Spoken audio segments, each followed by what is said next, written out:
Hey gang, welcome to Off the Rack, the comic book review show where we take a comic book from last week and review it based on the art, writing, and story, and then tell you what we thought about it, and then we give you our recommendations for books that are coming out tomorrow on Wednesday. I'm Sal. I'm Ben. And I'm Tiffany. Today we did Champions number 3 from Mark Waid and Humberto Ramos. This picks up from, actually the first issue. The first issue is where we set up who the champions are, and their hashtag that's trending. Use the hashtag champions if you want us to come and save you. And then the second issue was like, hey, let's all talk about our powers. And they just traded like dick sizes the entire time. And then the third issue is where they actually go and like save some people. And it was just as complicated and ridiculous and frustrating as you would imagine real superheroes trying to resolve a problem in the Middle East. So, what'd you guys think of this issue? I thought it touched on some cool points, but overall, I can take it or leave it. I liked it! Yeah, you did. I really did. He knows because I You told me. I was like, man, that was great, which is kind of breaking the cardinal rule of Off the Rack. We're supposed to keep it to which is ourselves. don't but talk about Off the Rack books before you get on Off the Rack, but I was like... What's the second rule of Off the Rack? I needed a nap when it happened because I was very tired. So naps. naps is probably the second rule. Okay. But, yeah, you liked it. I did. I really did. Why? I did not read Champions 1 and 2. That's fine. But I had a kind of an idea of what it was going into it, and I felt like this was a really cool concept and something that we're not really seeing in comics currently, in mainstream books, in which we're seeing an age group dealing with a problem appropriate not only to them, but dealing with it in a way that is appropriate to them, based on how they figured it out and how they got there and what it is they actually did. But the fact that it was something having to do with women's rights in the Middle East, it was something that one of them might have known about, and it wasn't just a random here, let's learn a life lesson. It was like, what as a teenager would you be interested in trying to solve? It'd be problems you knew about. Yes. And I thought that was kind of cool, even though they were using the hashtags and all that stuff, right? They picked it because Kamala Khan was like, we have to go there because I'm intimately familiar with that, and I really felt like that was a really cool, down-to-earth, very realistic way that this age group of superheroes would approach something, and I think it was a very valid concern to have to deal with, and I really liked how they actually taught people who may not be intimately familiar with some of these, social justice issues that are going on in other countries. And I really appreciated the maturity in which they actually approached this issue. And I don't even mean the team, but I mean the writers themselves. They were very careful in how they handled this. It wasn't just it's a crazy Middle Eastern place and blah. They were very specific. They're like, it's a fundamentalist group. And they take everything to an extreme. You know what I mean? They were like, no. It's not the culture necessarily, it's this fundamentalism that exists here, and that's what the problem is. And I was like, this is incredibly mature for this book, and it was not what I was expecting at all, and I was just like, wow. Yeah. I was wowed. Oh, nice. Wowed. Well, they're definitely not the Avengers, and that is a compliment, I think, because the Avengers have been dealing with themselves and such, high-concept threats for so long that they've gotten away from actually saving regular people. And so as such, the champions are there to kind of represent classic superheroics. Yeah. So, I mean, that's in keeping with what you're saying. Yeah, so, absolutely. I thought it was alright. I thought the issue was kind of preachy, but otherwise I thought it was a fine book. I liked the idea that what they were doing was really supporting a group of people, and that the true heroes of the book were the people who were being oppressed and standing up for their rights. Yeah, that's something I thought was made cool. sense that they're doing that, but they wouldn't have gotten there if it weren't for the fact that champions actually intervened. They're like, no, I understand. You can't let us save the day. Right, but what I liked about the Champions, and here's what's interesting about it, because I know Champions is technically a Marvel Now book, correct? Yeah, it is. But this, to me, is an all-new, all-different Marvel. Yes. This is what should have come out when All New, All Different launched, because this hero team showed up, and they handled a problem in a way that is completely different than how we would normally see a superhero team, which would be to roll up, take care of the problem, and then be like, peace, and leave, you know what I mean? But that's what they do in issue 1, by the way. Kamala Khan was a member of the Avengers. She joins the team. I think they deal with an issue in Jersey City or something like that. Yeah. And then they stop the bad guy, and then they're gonna go. And she's like, well, this elevated train is ruined. We need to fix it. And they're like, none of us have engineering degrees and can do that. Just leave it to the people who'd fix those things. And she's like, but we only solved half the problem. Right. and they're like, well, fuck you, I don't care. Right. No, but what I'm saying is that like they're approaching everything situationally. Yes. And I think that is different. I like that. I like that approach. Like, because the next, feat that they have to face may be totally different and might call for a completely different tactic. Oh yeah, but absolutely. It seems like they are dynamic and they have the ability to, adapt as need be, based on their approach to being a hero and not actually having a leader right now, which I thought was very interesting. And if they can figure that out, that would be nice. But do they need one? That's really the question. Right. Like, is the point that they don't necessarily need like a traditional leader? Like, they may not be a traditional team. And I like the idea that this team is questioning what it is we think of as a superhero team. Right. I think the idea will be ultimately the leader will be determined by the situation they face. Yeah. Like Kamala Khan was the leader of this adventure. If they deal with something in China, then like Well, Hulk kind might deal of. with it, or if one of them has like an expertise in that area, they'll lead the team. Exactly. Like, and I don't know. I just thought this was very different, and like I was really happy that you selected it this week. 'Cause I was like, I would have never picked this up. Normally, Don't worry, not most for any people aren't. particular reason. It's cool that they play to their strengths. Otherwise, the book was cool. There weren't any standout moments for me. I thought the character designs were interesting. I did not like Hulk. No. I did not like how he looked. They're doing it wrong, and I don't know what the problem is, because Totally Awesome Hulk is supposed to be Asian-inspired. It's an Asian person, and he is supposed to reflect that when he's Hulk as well. For whatever reason, Ramos is drawing him like he's old. It's harsh. Like he has weird like wrinkles and stuff. It's really weird.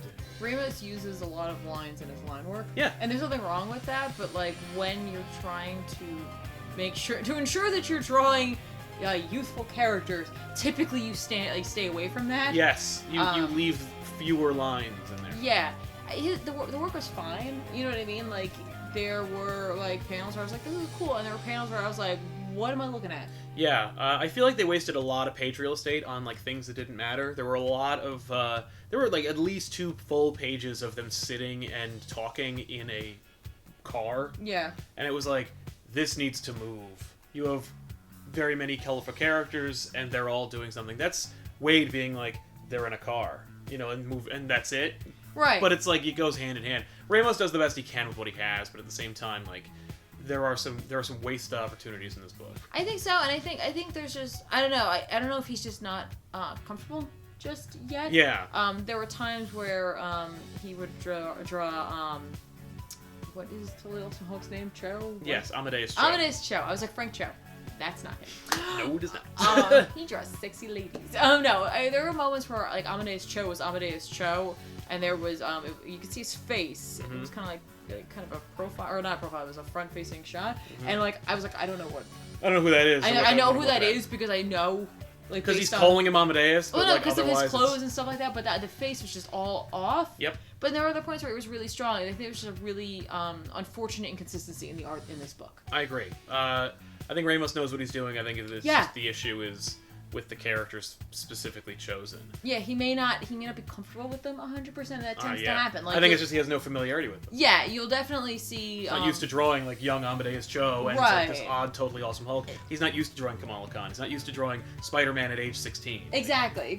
But I do think he did a great job of Spider-Man, and like he definitely felt comfortable. He's been drawing Spider-Man forever, so he kind of knows how to draw that. Right. He's just like, I make him a little smaller. All right, I got this. Yeah. So I think it's just. Given the opportunity to let this book run on for a little bit longer, I think that Ramos will find his place, you know what I mean, and really just become comfortable with the characters. Agreed. If you like the Champions, then you should probably pick it up, because otherwise the book will be canceled. The numbers are very low on this title. So if you care about this book, tell people to buy it, recommend it to others, and of course make sure to buy it yourself. Quick question. Yes. Who would you guys pick to be the leader of this team if you had to pick somebody? Cyclops.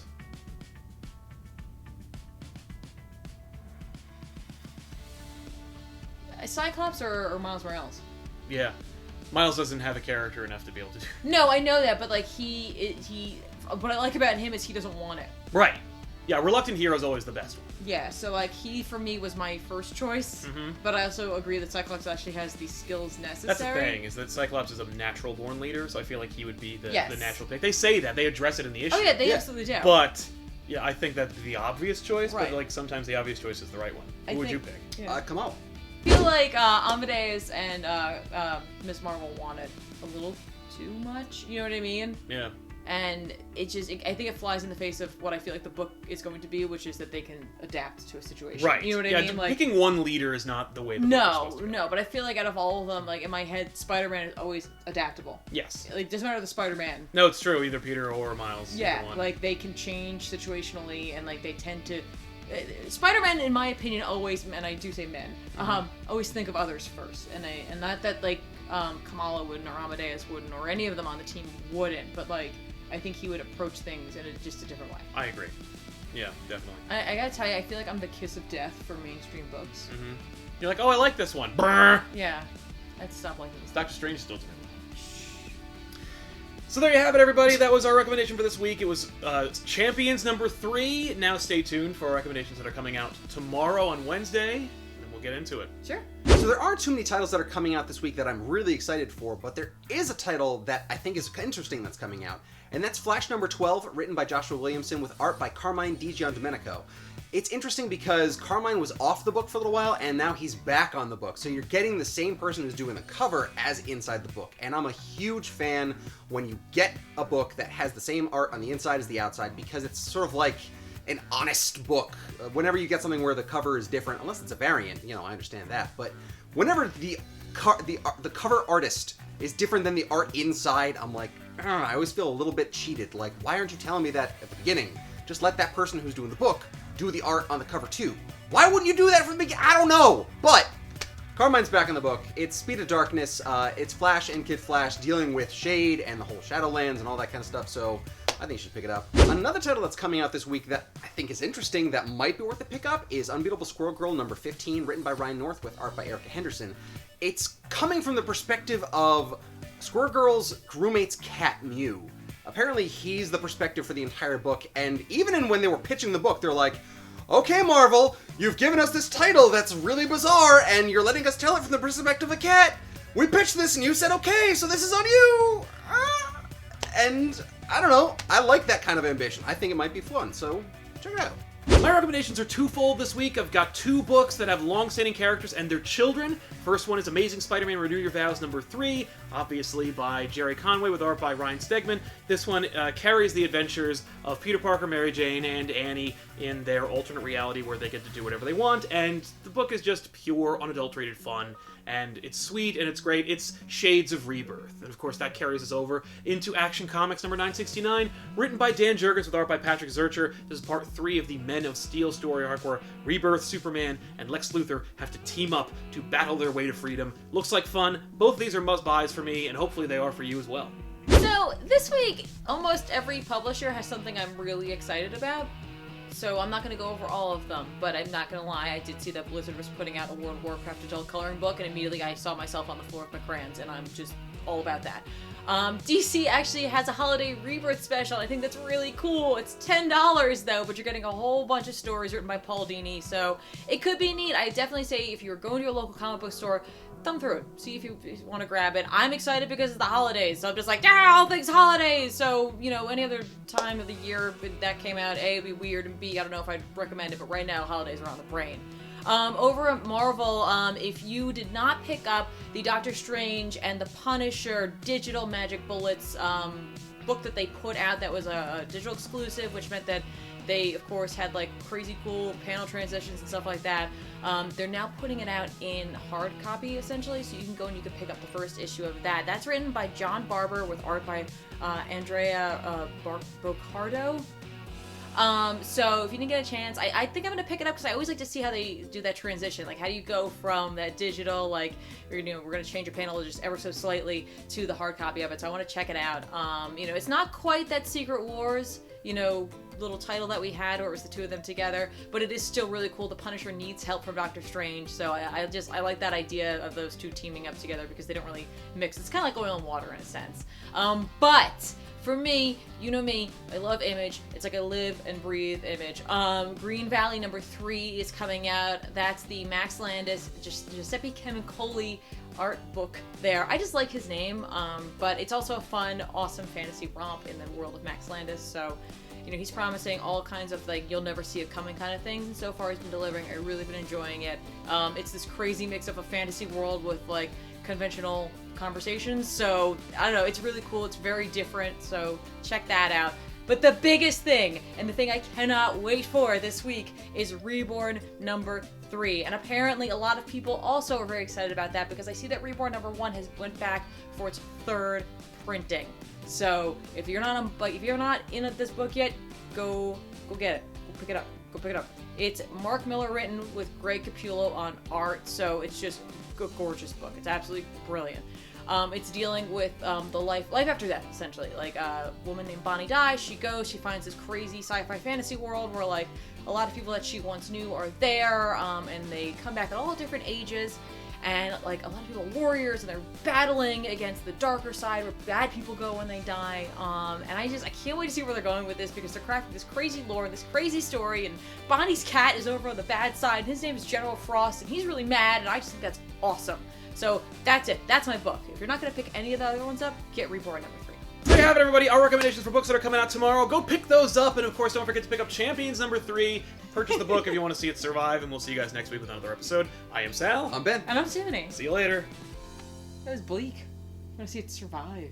Yeah. Hey, this is a fight or die. That's kind of right.